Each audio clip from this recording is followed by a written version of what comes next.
Whether a person travels to watch sports or to participate in sport, our love of sports is a common motivator for local, national, or international travel. I remember as a teenager loving rugby, but I also loved that playing on a rugby team meant occasional travel. That was like one of the drawing factors to it. Welcome back to I'll Pack My Bags. I'm your host, Erin. Today I'm joined by Karolina.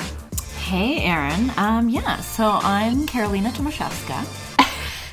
Please tell us about your dog. Oh my God. So recently I just did a photo shoot with my dog. His name is Buckminster. And when you call him, do you say, "Hey, Buckminster, come here"? I say Buckminster because I believe in full names only. You don't ever use a nickname? I don't like it. I just like full names. So it's like at the dog park, it's like Buckminster. And so he needs to hear like all three syllables, Buckminster.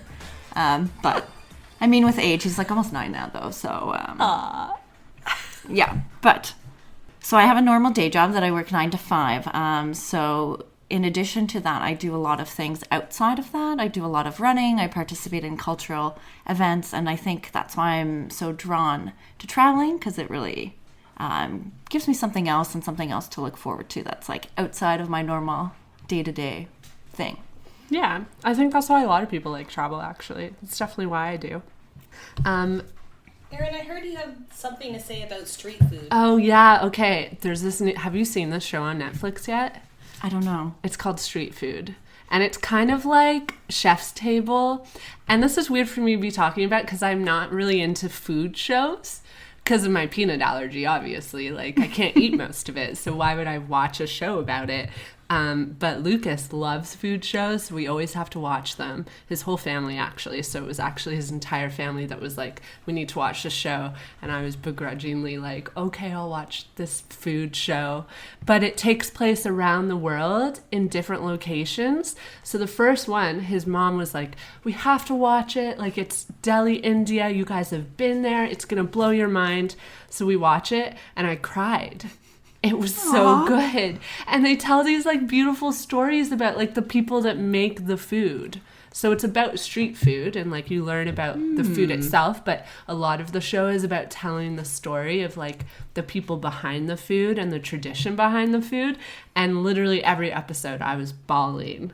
It's so great. That's really good. I mean, I'll look that up because I know when I've done some traveling, sometimes I look to those food shows to write down pointers of like, where should I go and whatever. But then those places usually end up being pretty popular. Yeah. And then there's big lines. So that's interesting you say that because I obviously, like, we're going to India this year and we were like, oh, well, let's go check out this food stall while we're in Delhi. Right. And I was like, I wonder if anyone has figured out where it is because it's in like a really obscure location. It doesn't have an address per se. But then I Googled it and of course, like already several articles are like, here's where you can find it.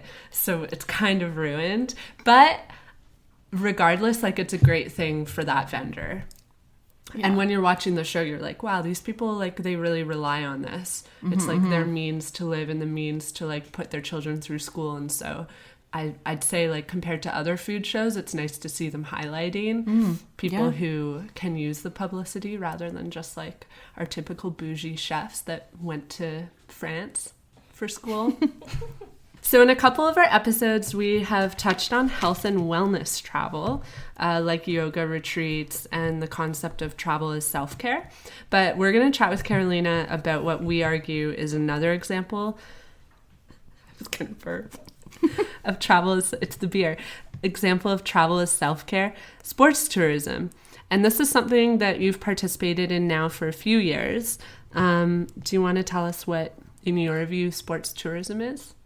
Yeah, I guess, I mean, for me, it's going to a different place and touring around it, but there is a sport element to it. And for me, sport is very loosely defined. I don't watch much sports. I tend to just partake in things. So it's usually like if there's like a running event or a surfing thing or like mountain climbing thing, so very loose, but outside of what I can find in Toronto. Cool. So I did a little wiki research, good old Wikipedia. So they say that sports tourism refers to travel which involves either observing or participating in a sporting event, which is exactly what you described. So sports tourism in Canada is a fast-growing sector of the global travel industry. In 2015, sport tourism in Canada surpassed $6.5 billion in spending, which is a lot of money, like more than I would imagine. It's important to note, though, that this term encompasses dollars that are spent on travel to watch sports, as well as dollars that are spent on travel to participate in sports. And that's a pretty important distinguishment. That's not a word. That's a pretty important thing to distinguish, because there's definitely a difference between people who like travel to go watch the Blue Jays play in Detroit versus people who travel to like run the Boston Marathon. So the surge in the sports tourism sector is largely attributed to technology, especially for those who are traveling to other locations to watch sports. It wasn't until like pretty recently, like the dawn of the internet, that game schedules and ticket buying became accessible online. And so that's made it a lot easier for people to do like travel to the US, for example, to go see sports. So aside from a few rugby trips around Ontario, I don't know that I myself have participated in sports tourism. I went to one football game while I was living in the Netherlands. But actually, I guess like you could call it, so I climbed a volcano in Guatemala, and it was grueling and painful, and I couldn't walk for a week after. So I guess that counts. I feel like if there is a physical component, yeah, it would count as sport. Yeah, so maybe I've done more than I think I have. I trained for that. I think you have to. It was hard. I mean, got the cardio up, right? Yeah. Oh, yeah. So tell me about your relationship to sports tourism. And actually, like before that, tell us what your relationship to travel is in general. Yeah. So I should mention, I guess, that I am Polish. And then so I was born in Poland, and then I lived there when I was young, and then I moved to Germany, and I lived there for a couple of years. But I came to Canada when I was about 7. And then so most of my growing up happened in Canada, and I grew up mostly in Ottawa, and I did university, and I did postgrad in Montreal, and throughout that time I went nowhere. I was always going to school, also working, and so just like had no time to ever go anywhere. Also had no money. And then even after that, I was working only contract jobs and only had vacation. So I had 0 vacation days because as a contractor, you just have nothing. So basically, I went nowhere for the longest time.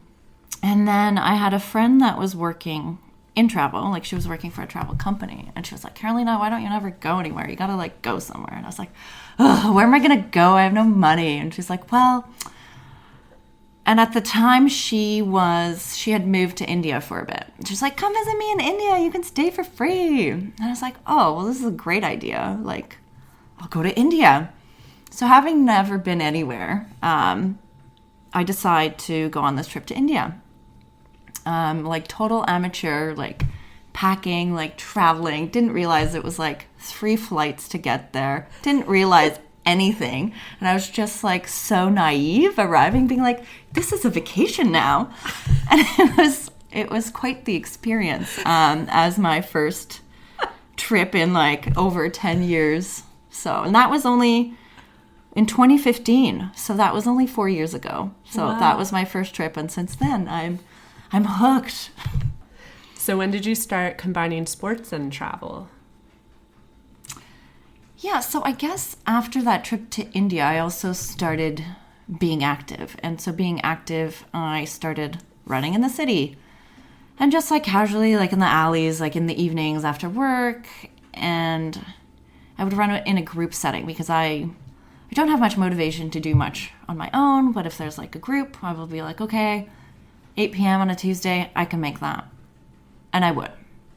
And then like as things do, like you chat to people running.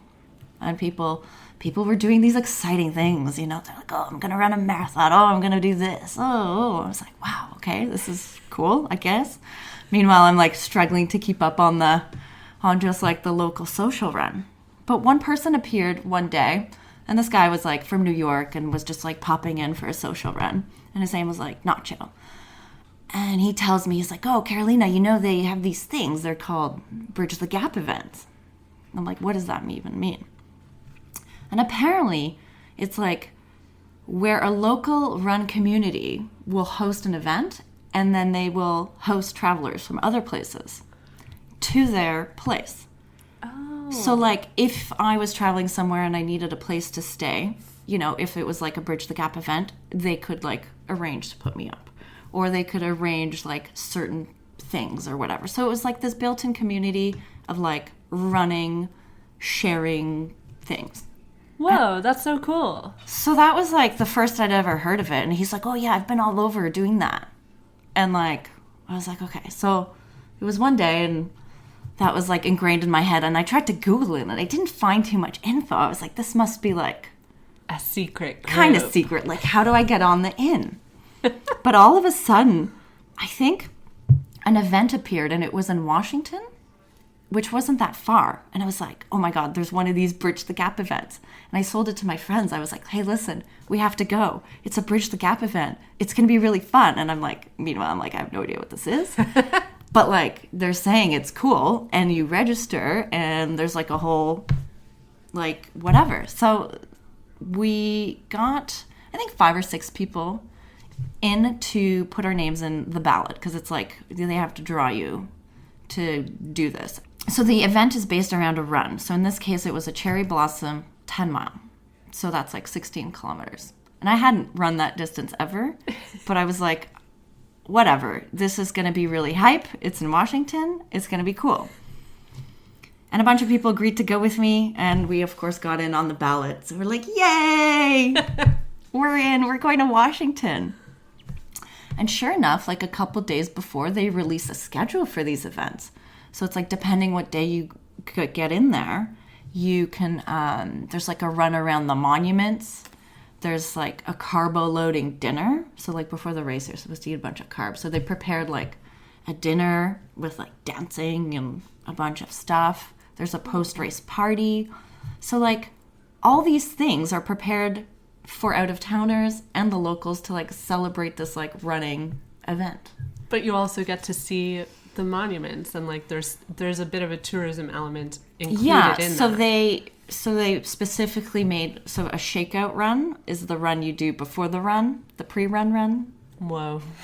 And so the pre-run was around the monuments to kind of show you Washington from like a local's perspective. And all the venues they picked were local venues that particular, so it was like, I think it's called, what is it, District Running Collective that hosted the event.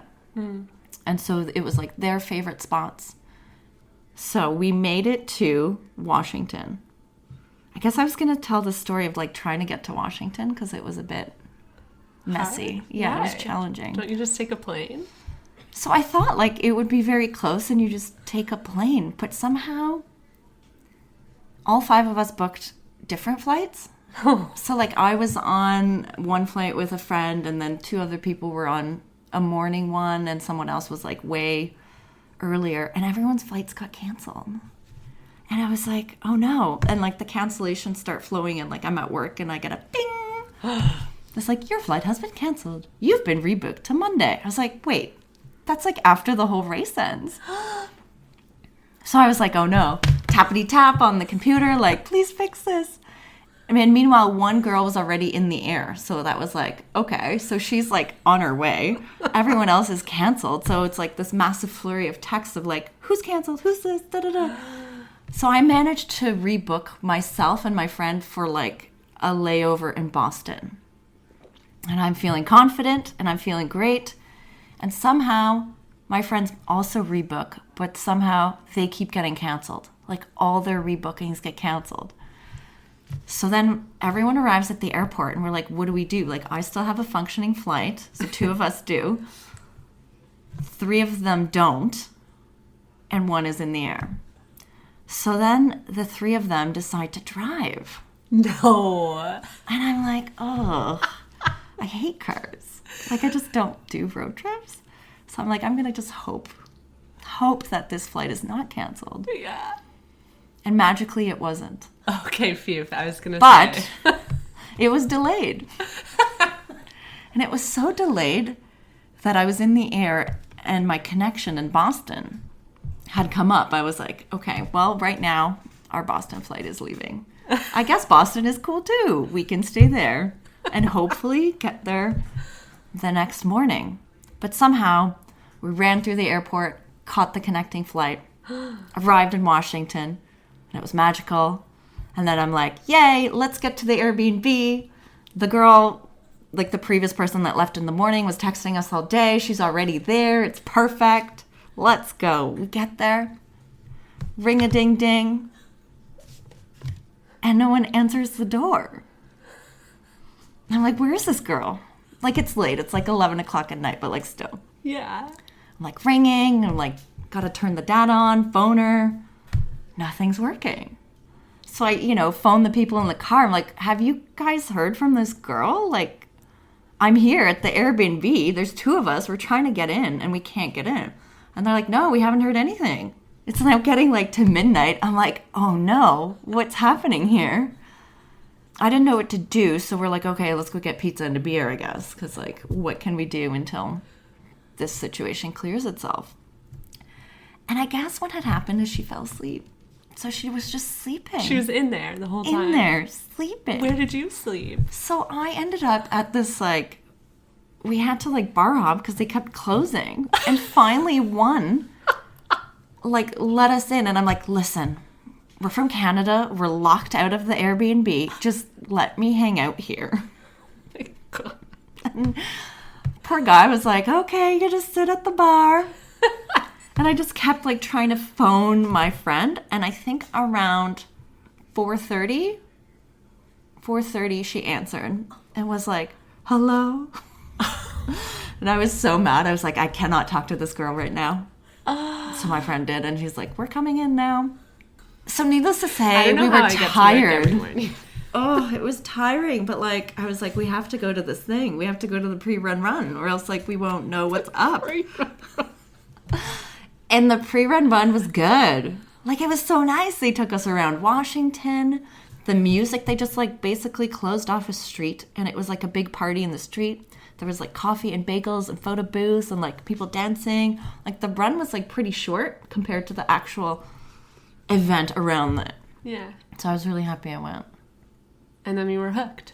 And then I was hooked ever since. So where have you traveled to run? In, like, where else in the world? Oh my God, now it does, yeah, I guess I went after Washington. I wanted to pick like a big goal race. So I was like, okay, I did my Cherry Blossom 10 mile. So what's after that? It's like a half marathon. And instead of doing like a local run here in Toronto, I was like, no, it's got to be big. It's got to be far. It's got to be cool. Anyway, so I picked Copenhagen. Because I'd never been there. Haven't only been to India. I was like, Copenhagen looks cool. They've got bikes. They've got good beer. So I picked that as like my goal race. And sure enough, there was one of these like Bridge the Gap events there. So I ended up doing that as my first half marathon. So you're hanging out with other runners when you arrive there? Yeah. So like, I guess, so I went with my boyfriend and our plan was to like visit Copenhagen and be tourists in that city. But then there would also be running events planned for us that we could just attend, which is nice. Yeah. So, like, that running crew is called Enbro, and they just planned a bunch of things, like similar, a pre-run run. But, of course, it's, like, everything is a bit different in Copenhagen versus Washington. And so, like, it's great to see what different, like, running groups will show you. Like, the brunch spots are, like, different. Like, the parties are different. The pre-run runs are different. It's like, oh, wow. Yeah. Everyone's really blonde in Copenhagen. There was a lot of blonde, yeah. Everyone's blonde and they all wear suits. Well, these are runners, so no suits. So everyone was, like, in their running stuff. Were they all blonde, though? A lot. But, like, this race also attracted a lot of, like, international people. Okay, so when you arrived there, like, it's not you weren't just hanging out with Danish people. There were like they're the host. Yeah, so they're the host it's funny because once you start traveling to these like running things, you start seeing people like, oh, there's that New York group. Oh, look, the Germans are here. And like, so it's familiar pockets of people. Whoa, it's doing like a that. club, like an international club. I know. So, Wow. so that's been interesting. But other than that, I do have a Polish background, like I mentioned. So I have done a run in Krakow. Also went to Barbados with like a girl gang, and that was like really fun. There was like surfing, running. There was one of my friends wanted to run a marathon on her birthday, as one does. Oh, wow. So she convinced all of us to also do varying lengths of running in a hot spot. So a bunch of us ran shorter distances. Was it a sweaty one, that one? It was so hot. I couldn't. It was very, very hot. And then just this April I went to Berlin. Cool. So that was fun. Berlin had been on my bucket list for a while to go see, so that was fun. Okay, I find this interesting because I'm like not a runner, but when I was younger, like in high school, I did cross country running, and I was really into it for a couple years. I did run some like decent races, like 10K or whatever. So I feel like I know a little bit about running. And the thing I remember liking about it was the meditative element of it. And like getting into that zone and pushing yourself, especially like, like when you hit the wall. So that's like when you become so exhausted and sometimes feel really sick. And you have to really push through that. And once you push through the wall, like you feel a lot better and can keep going. So I'm aware of all this, and like I think that I've always been attracted to sports that are like that are like really active but also meditative. I'm also like into rock climbing, which is similar, where it's like an individual sport in a sense that when you're climbing on the wall, you're by yourself. You have a partner, but they're on the ground, and like there's not like a lot of direct interaction, and it's super meditative because it's like a problem that you're solving as you're climbing.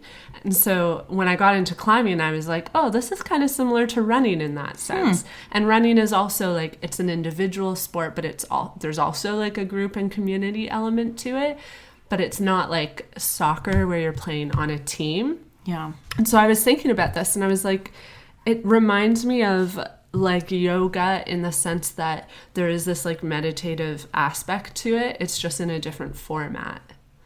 So in a way, like when you do these runs abroad or like travel to run, it's almost like, could you liken it to a retreat, like a yoga retreat, where people go somewhere specifically, yes, to see a new place, but also to like really delve into their love of yoga and to feel like they accomplished something.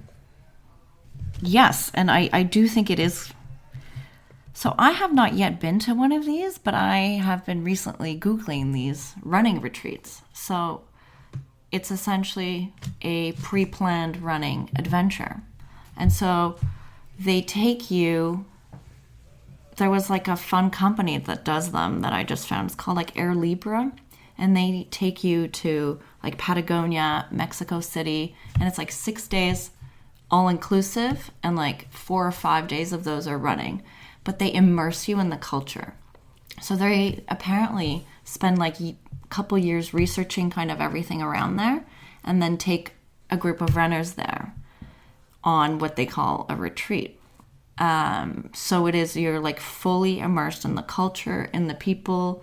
You get to see kind of like the sights without being like on a tour bus. So everything kind of you do on foot. So this is like kind of the next thing that I'm looking at, because I think I've been in very like urban running centers like Berlin, Copenhagen. Like everything has been very, I guess, yeah, just like urban. I haven't been exposed to much stuff that's like very different from what we have in Toronto. Like I guess I just love all the fancy foods abroad and the fancy beers that, I've been drawn to there. But having done like a couple of the half marathons over there now, I'm looking for something different. And as you were saying, like the meditative nature of running, I think that really speaks to me because like when you're running, you really are disconnected. It's the one time you're not bombarded by media. You're kind of away from your phone. You're in your head. You're usually thinking about like, where am I going to step? What hurts now? Yeah. How far am I going when, so it kind of is a very focused, moving meditation. And so like having done that for, I guess, a couple years in the city now, I want to do it in like a trail setting. But I'm just a bit afraid of like animals and like things on the trails, and I don't know what I would do without like Google Maps. So like I just feel like a curated adventure would be something that I would want to try. But at the same time, I guess it's hard to give up control and be like, well, what are they going to show me everything I want to see? It's hard to kind of allow someone else to plan your vacation for you. Okay, but you could potentially book one of those retreats and then just leave a couple days on either end. Yeah. Or maybe at the end when you're like really settled into the place and are ready to like go out and adventure on your own. No, totally. Yeah. Like I think I'm lucky because right now I have a good group of friends that are also adventure seekers, and they are driven by, we want to do things. Like I have a chat group and we hashtag it do all the things because like we are open to a lot of different things. And so we're planning our next adventure for like 2020, and it has to have some sort of component of like activity. So we'll see what happens. So you had mentioned to me this thing called heavy metal chasers. Because Karolina was telling me that she's like, oh, I'm not a serious runner. I run for leisure. And I know that there's like people who are serious runners. For sure. So I was explaining to Erin that I went to the places that I went. So like Copenhagen, Berlin, Barbados, some in Poland, to run races that do not have qualifying times. Because a lot of like big races do have qualifying times and expenses that go along with them. And it's hard to go as a group if you don't all qualify for a race. So that was a big thing. And also, in order to qualify for a race, you have to be fast. So sometimes you need a qualifying time. Sometimes you need to be picked in the ballot. Sometimes you need both. So like the odds are not very good. But, I mean, a lot of people strive to do these world major marathons. So like those ones are Tokyo, Boston, London, Berlin, Chicago, and New York.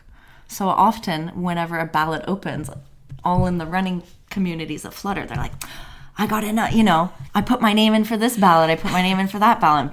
But only, like, most people don't get in to any of them. But, like, sometimes one person will get into one, or, like, another one, it's, like, a big deal because there's, like, 6 major world marathons. So I was reading that if you get all 6... it's called the 6-star finisher. Yeah. And only less than 5,000 people around the world have managed this. But I guess because a lot of it is up to whether your ballot gets selected.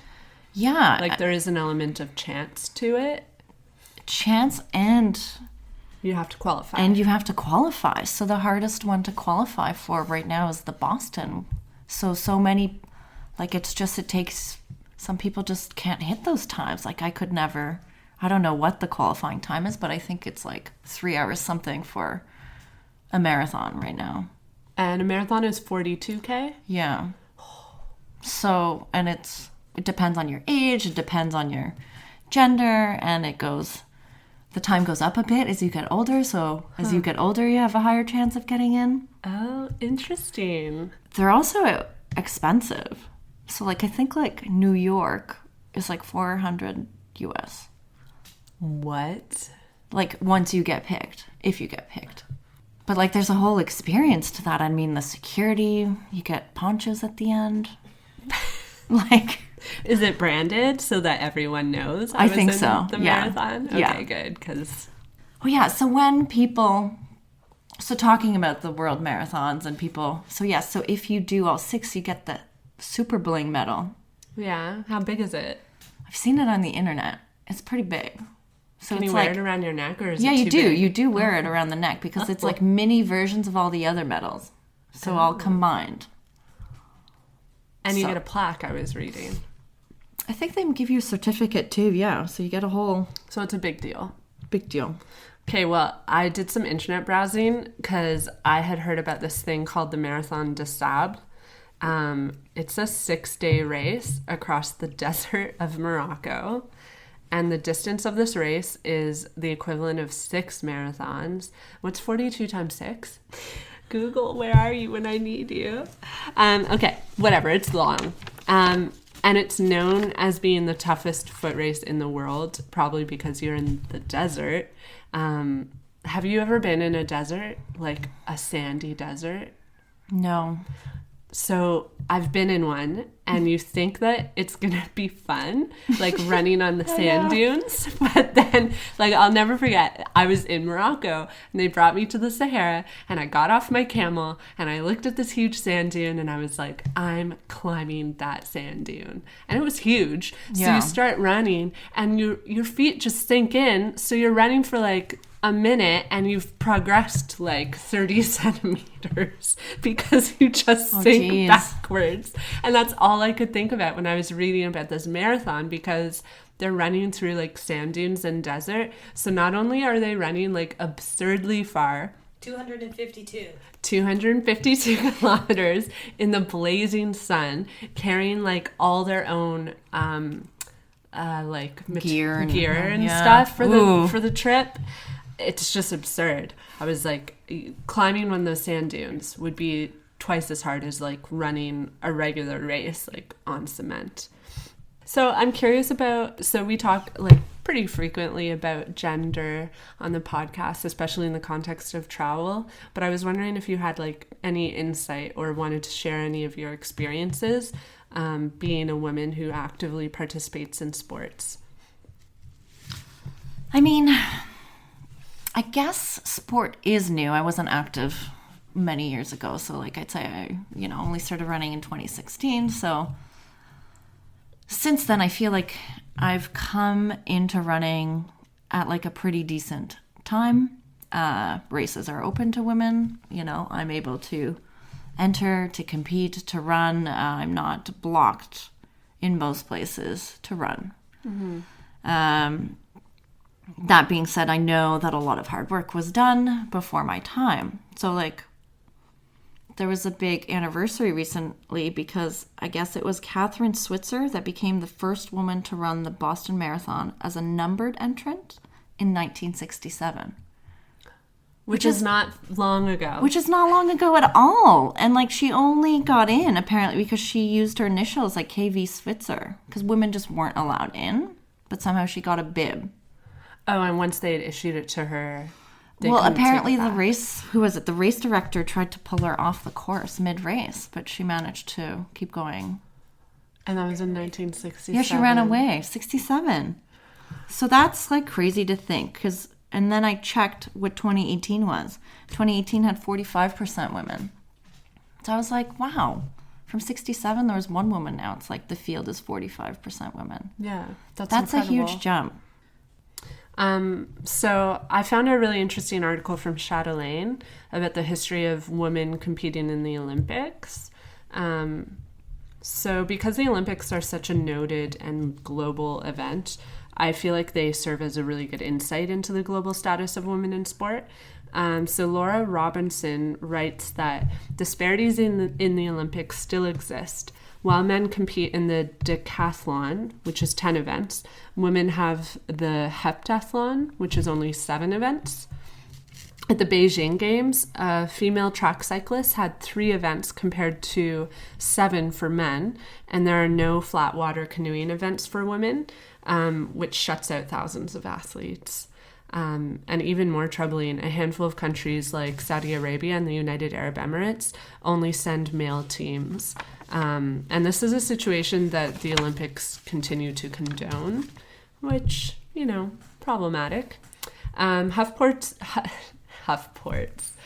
HuffPost reports that this disparity makes sense when you consider that the International Olympic Committee Executive Board was all men until 1990. Wow. That is not a long time ago. No. And today, out of the 15 members on the board, only 4 are women. And this shows because women competitors are prone to microaggressional misogyny in the Olympic coverage. So, for example, the cherished hockey commentator Don Cherry, our very own, reminded us when in 2018 he compared the appearance of the Canadian women's hockey team to the U.S. team. He suggested that the Canadian women hockey team looked like fashion models wearing heels, and the U.S. team just looked like slobs. Yikes.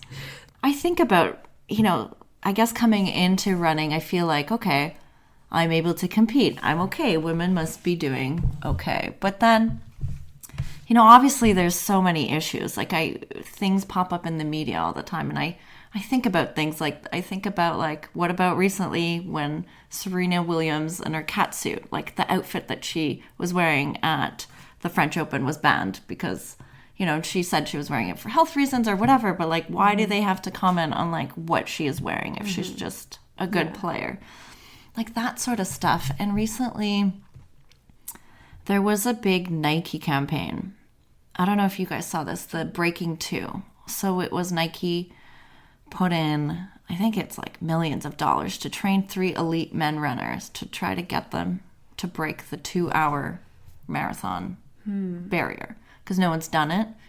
So they thought if they could create the most perfect race situation, perhaps they will be able to make it happen. And this got like so much coverage, they got like a documentary out of it, many commercials.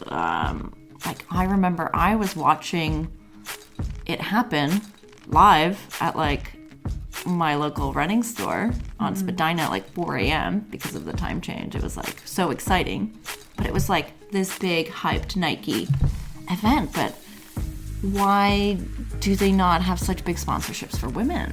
You know what I mean? Like, why is it the men that get to do these like, Breaking 2? Like, there's nothing comparable. Yeah, I think in the world of professional sports, it's like blatantly obvious because when you think about like any sports game, I wouldn't say I'm a huge like goer to games. Put it that way. I don't go to sports events often, but I have never had the opportunity to go and see a women's team play. It's never hyped up. Whenever you go to watch sports, you're watching men. And why don't like women get the same amount of money put towards their games, and why isn't there enough hype or more hype put towards watching women play? Like what is it about watching a women's hockey team that just is like so uninteresting compared to like the men's team? Yeah, so we've touched on the Olympics a little bit, and I'm thinking in part 2 we're gonna delve into the Olympics a little bit more because there's actually so much to say about the Olympics and like what they mean in terms of tourism and the impact that they have on tourism. So this has been part 1 with Karolina, and I'm gonna catch you on the flip side.